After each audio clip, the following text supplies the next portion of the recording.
Assalamualaikum warahmatullahi wabarakatuh. Perkenalkan, nama saya Siti Aini Rahayu dengan NIM 22242100039 dari kelas 5A Pendidikan Biologi. Di video kali ini saya akan menjawab beberapa pertanyaan yang merupakan soal dari ujian tengah semester Pendidikan Inklusi. Menurut saya, pendidikan inklusi merupakan suatu solusi, bukan masalah. Karena menurut saya, dengan adanya pendidikan inklusi dapat menjadi salah satu langkah awal yang dapat dilakukan agar para calon pendidik mempunyai bekal mengenai ilmu yang berkaitan dengan anak-anak dengan keterbatasan atau berkebutuhan khusus. Yang mungkin pada saat terjun ke lapangan nanti atau saat sudah mengajar, para calon pendidik akan bertemu dengan anak-anak yang spesial. Menurut Ilahi tahun 2013 halaman 24 menjelaskan bahwa pengertian dari pendidikan inklusif ini merupakan sebuah konsep yang menampung semua peserta didik yang mengalami kebutuhan khusus ataupun anak yang memiliki masalah seperti kesulitan membaca ataupun menulis, di mana semua peserta didik tanpa terkecuali dapat secara mudah mendapatkan pendidikan yang tepat. Sedangkan menurut Garnida tahun 2015 halaman 48 mendefinisikan bahwa pendidikan inklusif ini merupakan suatu penyelenggaraan pendidikan untuk peserta didik yang punya keterbatasan tertentu dan peserta didik lainnya yang dijadikan satu dengan tanpa menimbang keterbatasan masing-masing. Jadi menurut saya, pendidikan inklusi merupakan suatu konsep yang menyelenggarakan suatu pendidikan untuk menampung semua peserta didik, baik yang berkebutuhan khusus ataupun dengan peserta didik yang lainnya tanpa terkecuali, agar mereka dapat dengan mudah mendapatkan pendidikan yang tepat tanpa menimbang keterbatasan masing-masing. Tunanetra adalah individu yang mengalami kelainan pada indera penglihatan yang menyebabkan individu tersebut terhambat dalam penglihatannya. Secara etimologis, tunanetra ini berasal dari dua kata, yakni tuna dan netra, di mana tuna berarti rusak atau rugi, sedangkan netra berarti mata. Jadi dapat diartikan bahwa tunanetra ini merupakan sebuah sebutan bagi individu yang mengalami kerusakan ataupun hambatan pada organ mata, yang mana kerugian atau kerusakan organ mata yang terjadi ini dapat terjadi baik secara anatomis, struktur dan keterhubungan tubuh maupun secara fisiologis gitu ya, berdasarkan fungsi tubuh. Nah, hambatan yang dialami oleh para penderita tunanetra ini, beberapa di antaranya itu tidak mampu mengenali objek yang berada di depannya dan mengalami kesulitan dalam mengenal, menulis, bahkan membaca sekalipun. Perbedaan mengenai tunarungu dan tuli ini berdasarkan Kamus PBBI gitu ya. Jika mengacu pada KBBI, tunarungu berarti rusak pendengaran, sedangkan tuli itu berarti tidak dapat mendengar dan menggunakan bahasa isyarat untuk berkomunikasi. Kedua istilah ini memang saling berkaitan dengan gangguan pendengaran, namun penyebutan di masyarakat ini dilakukan untuk kondisi yang berbeda. Tuli berhubungan dengan istilah budaya atau suatu komunitas, sedangkan tunarungu ini biasanya dikaitkan dengan kondisi medis. Untuk komunitas difabel yang khususnya terkait dengan pendengaran, mereka lebih memilih disebut sebagai tuli dibandingkan tunarungu. Alasannya karena tunarungu ini digunakan sebagai istilah medis untuk menunjukkan kondisi tubuh kerusakan pendengaran itu yang harus diperbaiki. Sementara tuli ini bukan menunjukkan kondisi rusak yang perlu diperbaiki, melainkan memang suatu keadaan yang spesial. Meskipun tidak bisa mendengar, orang tuli pun tetap gitu memiliki kemampuan untuk berkomunikasi, belajar dan juga bekerja gitu seperti orang yang bisa mendengar. Biasanya para penderita tuli ini melakukan komunikasinya dengan menggunakan bahasa isyarat. Halo, nama saya A Y U Ayu. Membantu anak tunagrahita yang belajar di sekolah inklusi gitu khususnya, ini memerlukan pendekatan yang khusus dan juga perhatian yang ekstra.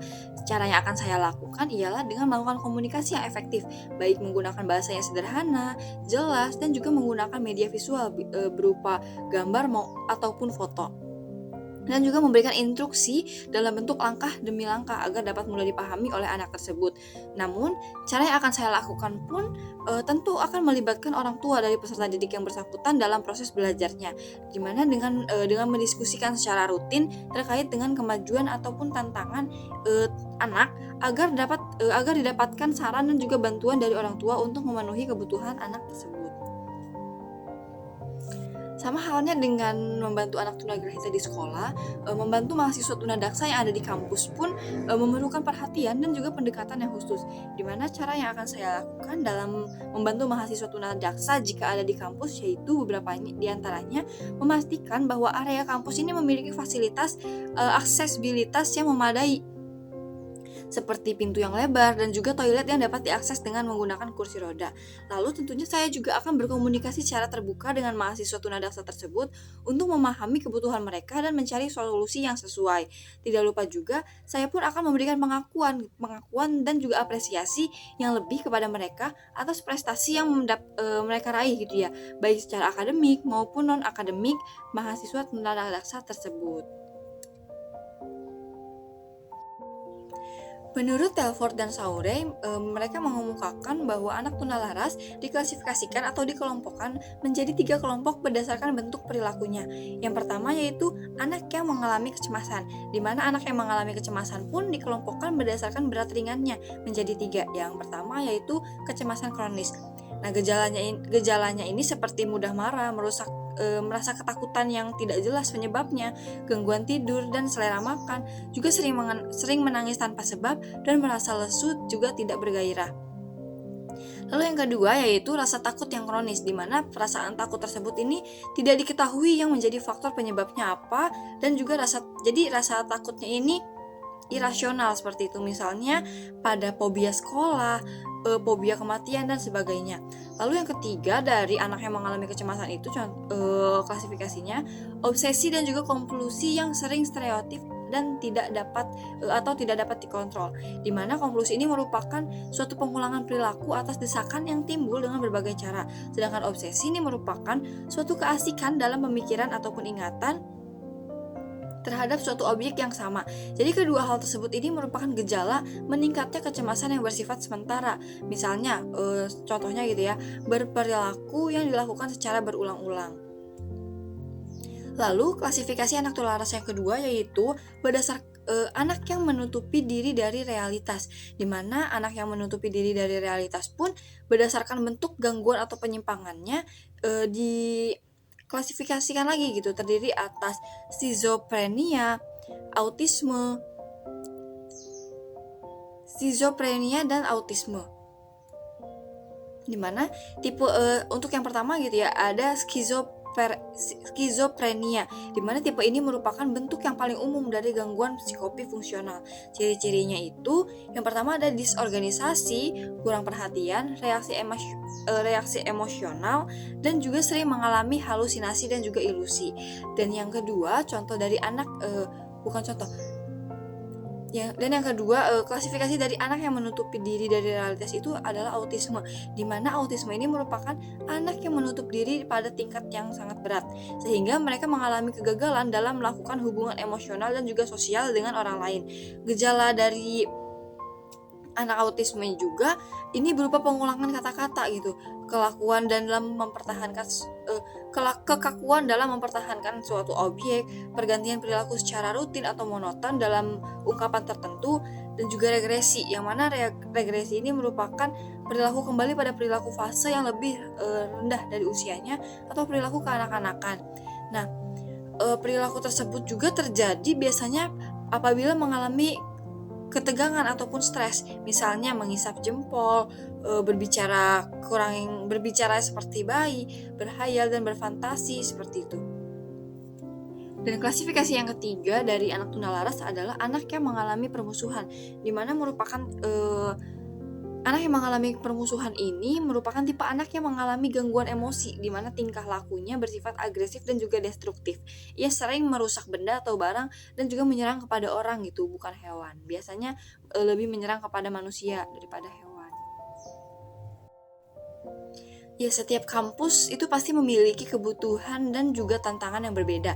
Jadi penting untuk berkomunikasi dengan mahasiswa disabilitas gitu ya, khususnya dari kelompok advokasi dan juga kelompok advokasi disabilitas, untuk memastikan bahwa sarana dan prasarana yang dibangun itu benar-benar memenuhi kebutuhan mereka.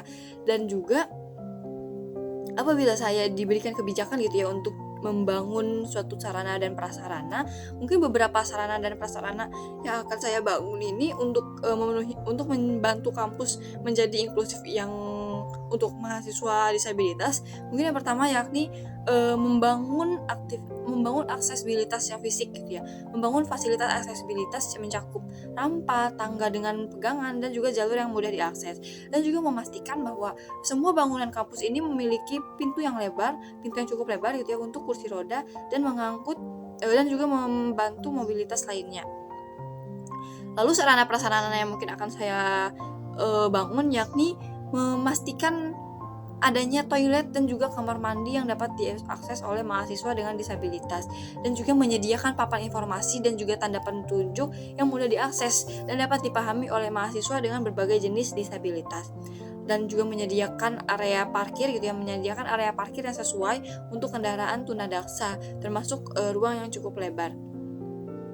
Dan juga sarana prasarana yang mungkin akan saya buat ini menyediakan fasilitas perawatan kesehatan gitu yang dapat diakses, seperti ruang medis khusus untuk orang-orang yang berkebutuhan khusus.